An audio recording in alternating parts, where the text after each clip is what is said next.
ఇప్పుడు పిల్లలకి ఉండ్రాళ్ళంటే ఏంటో తెలుసు గానీ, కుడుములంటే తెలీదు గదా! అది గూడా నేను ఈరోజు ఫస్ట్ టైమ్ జేస్తున్నా చిక్కుడుగాయ కుడుములు. అయితే మేము చిన్నగున్నప్పుడు మా అమ్మమ్మ జేసేది, మేము తినేవాళ్ళము. అది గూడా అమ్మమ్మ కోర్ల పున్నమి రోజు కుడుములు జేసేది మా అమ్మమ్మ. నిజంగా అప్పుడు గడ్డిలో పెట్టి చేసేది. ఎంత బాగుండేయో తెలుసా? మీరెప్పుడైనా ట్రై జేసిర్రా? మీరు తిన్నారా? నా కామెంట్ బాక్స్‌లో కామెంట్ చేయండి.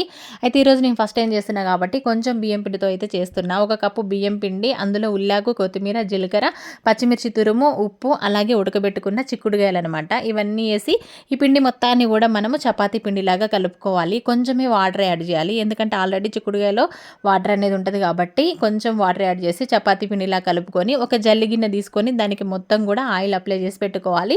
పిండైతే ఇలా ముద్దలాగా కలుపుకున్న తర్వాత ఇంకా స్టవ్ మీద ఒక గిన్నె పెట్టుకొని అందులో వాటర్ ఏస్తే ఆ వాటర్ మరుగుతూ ఉంటాయి. మనమైతే మనకి నచ్చిన సైజులో కుడుములైతే ప్రిపేర్ చేసుకోవాలి. చేసుకొని ఇలా ఒకదానికొకటి అంటుకోకుండా ఇలా పెట్టుకోవాలనమాట గిన్నెలో, జల్లి గిన్నెలో. నిజంగా చాలా అంటే చాలా బాగుంటాయి ఇలా చేస్తే. అయితే ఎప్పుడో మేము చిన్నగున్నప్పుడు తిన్నాము. మా అమ్మమ్మ ఉన్నప్పుడు చేసేది. నిజం చెప్పాలంటే మా అమ్మ కూడా ఇప్పుడు చేయట్లేదు ఈ కుడుములు. అసలు కుడుములు అనేది మర్చిపోయారు అందరూ. కోర్ల పున్నం వచ్చినప్పుడు ఈ కుడుములు అనేది కుక్కలకు కొరికేసి అందరూ తినేవాళ్ళనమాట మేము చిన్నగున్నప్పుడు. మీరు కూడా ఇట్లనే తిన్నారా? కామెంట్ బాక్స్లో కామెంట్ చేయడం మర్చిపోవద్దు. మొత్తానికైతే ఇంకా నేను ఇంతవరకు ప్రిపేర్ చేసుకున్నా. ఇంకా వాటర్ కూడా మసిలిపోతున్నాయి కాబట్టి ఆ జల్లి గిన్నె తీసుకొని ఆ వాటర్ మీద పెట్టి మూత పెట్టేస్తే ఆవిరి మీద ఒక 20 నిమిషాలు ఉంచాలి. ఇంక 20 నిమిషాల తర్వాత మూత తీసి చూస్తే కుడుములు అయితే చక్కగా ఉడికిపోతాయండి. ఫస్ట్ టైం చేస్తున్నా, అసలు ఎట్లా వస్తాయో అనుకున్నా నేనైతే. మొత్తానికైతే చూస్తుంటేనే చాలా బాగున్నాయి కదా! ఉడికేటప్పుడు కూడా మంచి స్మెల్ వచ్చిందనమాట.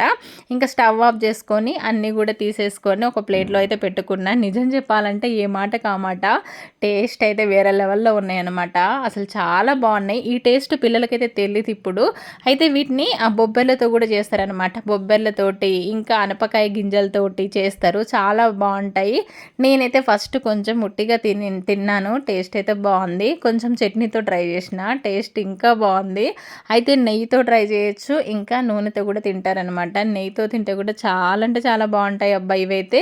ఇంకా నాకైతే సూపర్గా నచ్చినాయి. ఫస్ట్ టైం చేసినా కూడా సక్సెస్ అయింది. ఫెయిల్ కాలేదు. మరి మీరు కూడా ట్రై చేయాలనుకుంటే ట్రై చేయండి. బాయ్. మరి వీడియో నచ్చితే లైక్ చేయడం అస్సలు మర్చిపోవద్దు.